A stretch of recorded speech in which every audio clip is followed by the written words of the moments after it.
এখানে আপনারা জানেন যে কয়েকদিন আগে একটা বড় ধরনের দুর্ঘটনা ঘটে গেছে, ওইটা দেখে যাওয়ার জন্য।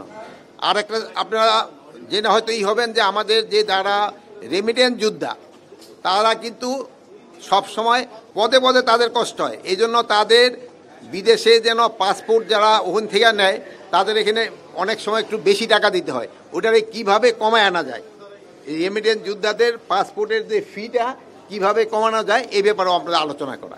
এত বড় একটা আগুন আছে দেশের দেশের ঝড় তুলতে, সে আগুনটাতে আমাদের ফায়ার সার্ভিসের ডোমেস্টিক যেটা ছিল আমাদের এইটা আপনাদের দুইটাই ফেল করছে, ফেল করছে। এইখানে কি আপনারা আরো কোন ফায়ার, এই আপনার কথায় আমি এখানে ফেল করে নাই, নিভাইছে আগুন। যদি না নিভাইতো তো সব জায়গায় যেত, ফেল করলো কিভাবে?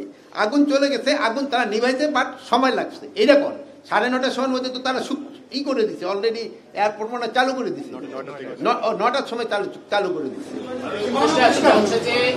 এইখানে বিমানবন্দর একটা স্পর্শকাতর জায়গা, এখানে আপনার হাজার হাজার কোটি টাকার আমদানি তাৎক্ষণিকভাবে অন্তত উইদিন 5 মিনিটস আমরা যদি বলি সেটার ব্যবস্থা নেওয়া গেল না কেন? আপনাকে শোনেন, দুর্ঘটনা এটা 5 মিনিটের ভিতরে তো যে আমাদের তাদের 4টা ইউনিট আছে, মানে আমাদের এই এয়ারপোর্ট অথরিটি, এই 4টা কিন্তু চলে আসছে 4 মিনিটের ভিতরে। বিজলি কেবলস এর স্কিন কোটেড ইনসুলেশন আগুন প্রতিরোধী। বিজলি কেবলস, নিরাপদ আজীবন। 30 সেকেন্ডের ভিতর তারা চলে আসে। আর ফায়ার ব্রিগেডের যে ইউনিটগুলি আছে, একটা হলো 15 নম্বর সেক্টরে, আপনারা জানেন যে দিয়াবাড়ি গেটের ওখানে, যে কি জানি বলে মেট্রো রেলের ওখানে, আর একটা হলো আমাদের কর্মীটোলা, এইগুলো 20 মিনিটের ভিতর চলে আসছে। But in the mean time ওখানে যেই জায়গায় আগুনটা ধরছে, আগুন দেখেন ওখানে কিছু কেমিক্যালও মনে হয়েছিল, গার্মেন্টস ম্যাটেরিয়াল, কেমিক্যাল, শুধু দাগ্ধ পদার্থগুলো খুব বেশি ছিল, এই জন্য হয়তো আগুনটা ছড়াই গেছে, তাড়াতাড়ি কন্ট্রোল করতে সময় নিছে। আমি বলতে চাই, আন্তর্জাতিক বিমানবন্দর বাংলাদেশের প্রধান বিমানবন্দর, এখানকার ভিতরে আমরা জানি যে ফায়ার সার্ভিসের বিভিন্ন সরঞ্জাম আছে, আগুন লাগার পর সেগুলো কাজ করেছিল কিনা।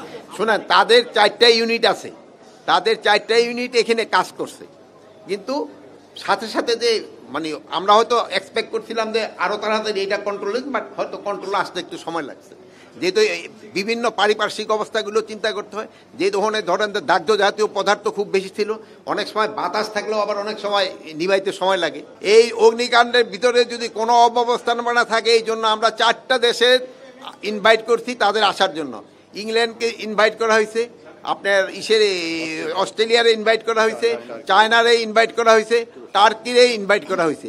তাদের স্পেশালিস্ট আমরা আনতে চাচ্ছি, তারা একটা ইনভেস্টিগেশন করে মানে কারণটা কি এবং কে দায়ী এটা তারা বের করতে পারবে।